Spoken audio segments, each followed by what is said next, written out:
Natambua mlikuwa na ratiba nyingi jioni ya leo, na inawezekana mlikuwa mna futari nzuri kuliko hii, lakini mkaona ni vyema tukutane pamoja jioni ya leo ili tuweze kumwabudu Mola wetu pamoja kwa kula na kufungua jioni ya leo pamoja. Asanteni sana kwa heshima kubwa ambayo mmetupatia sisi hapa mkoa wa Mtwara. Niwashukuru sana viongozi wa dini kwa namna mnavyoendelea kutuongoza kiroho, lakini mnatuongoza kimwili vile vile, kwa kutufundisha yaliyo mema na kuchukia mabaya, kwa kutufundisha kuendelea kudumisha amani na utulivu katika mkoa wetu, lakini kutufundisha maadili mema ili siku ya mwisho tuweze kurithi ufalme wa mbingu. Tunawashukuru kwa sababu matendo yetu hapa duniani ndiyo yatakayotuongoza kutupatia tiketi ya kwenda huko siku itakapofika. Tunawashukuruni sana kwa kuendelea kushirikiana na serikali katika kutekeleza mambo mbalimbali ambayo yanahusu waumini wenu ambao ndio wananchi ambao sisi tumepewa dhamana ya kushirikiana nao katika kuiongoza Mtwara yetu. Tunawaomba muendelee kuiombea nchi yetu, muendelee kumwombea rais wetu, muendelee kuiombea Mtwara yetu, endelea kutuombeeni sisi sote na kutuelekeza ili tuwe na mioyo safi, na hasa kipindi hiki cha mwezi mtukufu wa Ramadhani, mwezi wa toba, mwezi ambao vile vile mfungo wa Kwaresma kiwe ni kipindi cha toba na kuliombea taifa na mkoa wetu.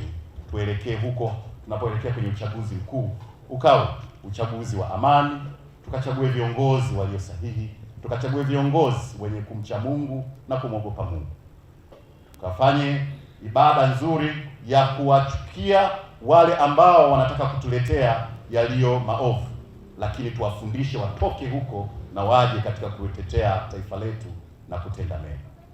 Twende tukawaambie waumini wetu kwamba wale viongozi ambao wanataka kutugawanya kwa namna yoyote ile, wale viongozi ambao wataweza kuja katika mkoa wetu au waliopo katika mkoa wetu na wanataka kuingiza chuki ili lete vurugu katika mkoa wetu, wasipate nafasi katika hilo.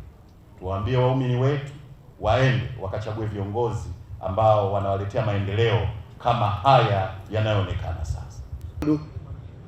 Tunashukuru serikali yetu ya Jamhuri ya Muungano wa Tanzania imejiwekea utaratibu huu na utamaduni huu nzuri sana.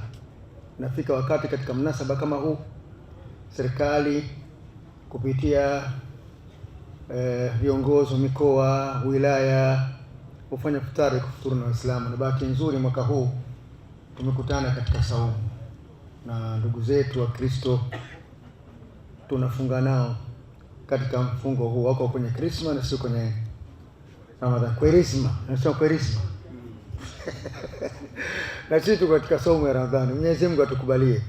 Na taraji inshallah dua zitakazoombwa hapa ni dua muhimu, kwa sababu tumefundishwa kwamba Mtume anasema mfungaji ana dua mahsusi, yani ana dua inakubaliwa kwa umahsusi wake baada ya kufungua kwake.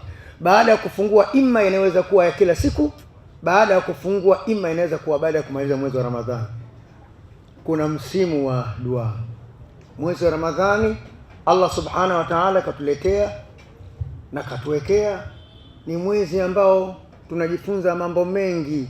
Wewe ukitazama muujiza wa mwezi wa Ramadhani utaona namna walivyo watu wanaobadilika kuwa na hali ya ukarimu, upendo, huruma, hali ambayo tunatamani kweli idumu katika siku zote katika hali. Walillahi alhamdu, kwa kiasi kikubwa ipo hiyo hali, na hasa ikilinganishwa na utamaduni wa Kitanzania.